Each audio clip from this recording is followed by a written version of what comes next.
Assalamualaikum warahmatullahi wabarakatuh. Apa kabar anak-anak? Ibu berharap kalian dalam keadaan yang sehat walafiat. Alhamdulillah kita dapat berjumpa kembali lagi di pertemuan kali ini. Sebelum pembelajaran kita mulai, alangkah lebih baik kita membaca doa sebelum belajar bersama-sama. Bismillahirrahmanirrahim.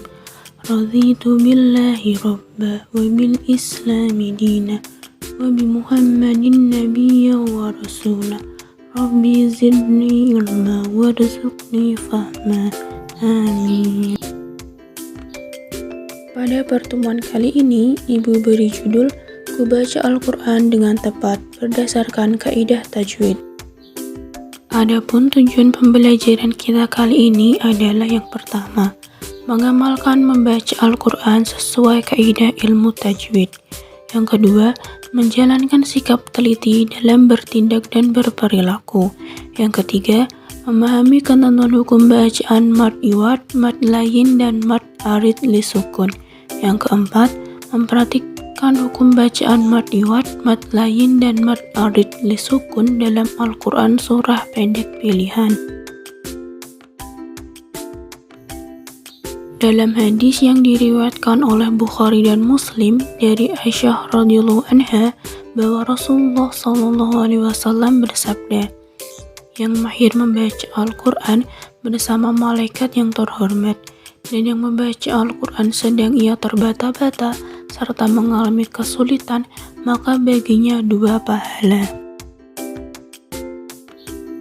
Dalam hadis tersebut sangat jelas diterangkan betapa pentingnya membaca Al-Quran sehingga yang bacaannya terbata-bata pun tetap mendapat pahala, bahkan 2 pahala, dan bagi yang mahir membacanya mendapat kedudukan mulia bersama malaikat. Agar bacaan kita lancar, baik dan benar, maka harus belajar. Dalam bab ini kita akan belajar tajwid tentang bacaan mad iwad, mad layin, dan mad arid li sukun.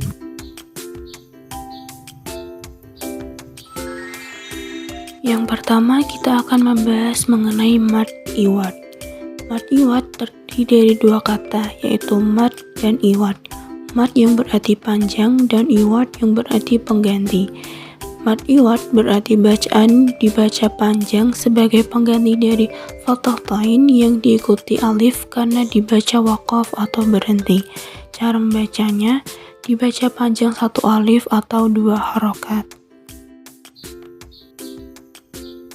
Di sini Ibu mengambil contoh dalam Quran surah Al-Adiyat ayat 1. Ada ayat yang berbunyi wal-'adiyati dhabahan. Di situ Ibu sudah memberikan warna merah untuk bacaan dhabahan.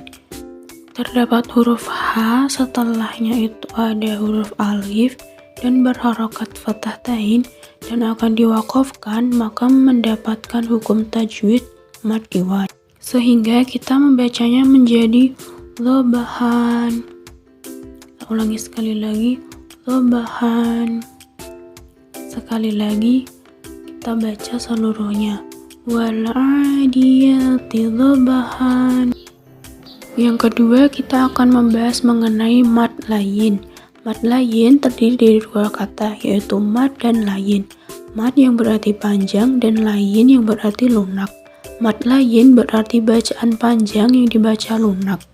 Syaratnya yaitu apabila terdapat waw sukun atau ya sukun yang huruf berharokat fathah dan setelahnya berupa huruf yang dibaca waqaf atau berhenti. Cara membacanya yaitu 1 atau 2 atau 3 alif atau juga 2 atau 4 atau 6 harokat. Contohnya Ibu ambil dalam Quran surah Al-Quraisy.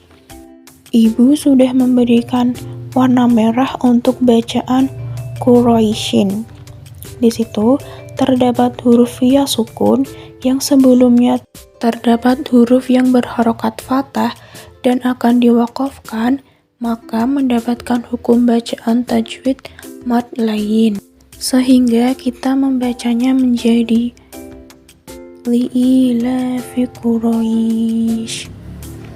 Kita ulangi sekali lagi, li'ilafi Quraisy. Contoh yang kedua terdapat di ayat yang keempat. Di situ terdapat waw sukun yang sebelumnya huruf berharokat fathah dan akan diwakafkan, maka juga mendapatkan hukum bacaan mad lain, sehingga kita membacanya menjadi min khauf. Kita ulangi sekali lagi, min khauf. Kita ulangi sekali lagi, min khauf. Yang terakhir kita akan membahas mengenai mad arid li sukun. Mad ini terdiri dari 3 kata, yaitu mad, arid, dan sukun. Mad yang berarti panjang, arid yang berarti baru atau tiba-tiba, dan sukun yang berarti mati. Mad arid li sukun berarti bacaan panjang yang terjadi apabila bacaan mad tabi'i bertemu dengan huruf yang dibaca wakaf atau berhenti, baik berhenti di akhir ayat maupun di tengah ayat. Cara membacanya yaitu 1 alif atau 2 harokat, 2 alif atau 4 harokat, dan 3 alif atau 6 harokat. Contohnya, di sini ada bacaan Malikin Nas. Di situ terdapat huruf mad alif yang sebelumnya huruf berharokat fathah dan bertemu dengan huruf hidup yang akan diwakafkan, sehingga mendapatkan hukum bacaan mad arid li sukun. Lalu kita membacanya menjadi Malikin Nas. Kita ulangi sekali lagi, Malikin Nas, Malikin Nas. Rangkuman pembelajaran kita tadi adalah: pertama, tentang mad iwad adalah bacaan panjang ketika ada tanwin fathah atau fathah tain dibaca wakaf atau berhenti pada akhir kalimat, baik berhenti karena terdapat tanda wakaf atau karena kehabisan nafas. Cara membacanya dibaca panjang 1 alif atau 2 harokat. Yang kedua, itu tentang mad lain adalah jika terdapat waw sukun atau ya sukun yang didahului huruf berharokat fathah dan setelahnya berupa huruf yang hidup yang dibaca wakaf atau berhenti pada akhir kalimat, baik berhenti karena tanda wakaf maupun kehabisan nafas. Cara membacanya dapat memilih 1 atau 2 harokat, 2 alif atau 4 harokat, dan 3 alif atau 6 harokat. Yang ketiga yaitu mad arid li sukun adalah bacaan panjang yang terjadi apabila ada bacaan mad tabi'i bertemu dengan huruf hidup yang dibaca wakaf atau berhenti, baik berhenti di akhir ayat maupun di tengah ayat.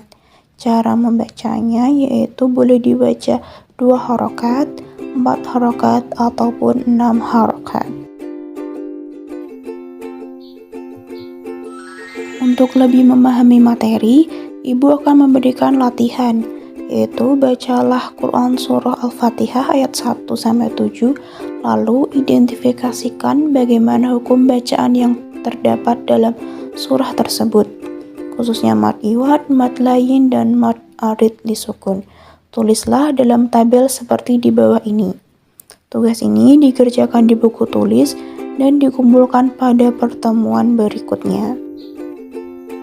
Sebelum Ibu akhiri pertemuan kali ini, mari kita membaca doa kafaratul majlis bersama-sama. Bismillahirrahmanirrahim. Subhanakallahumma wa bihamdika asyhadu an la ilaha illa anta astaghfiruka wa atubu ilaik. Alhamdulillahirabbil alamin. Kurang lebihnya Ibu mohon maaf. Ibu akhiri. Wassalamualaikum warahmatullahi wabarakatuh.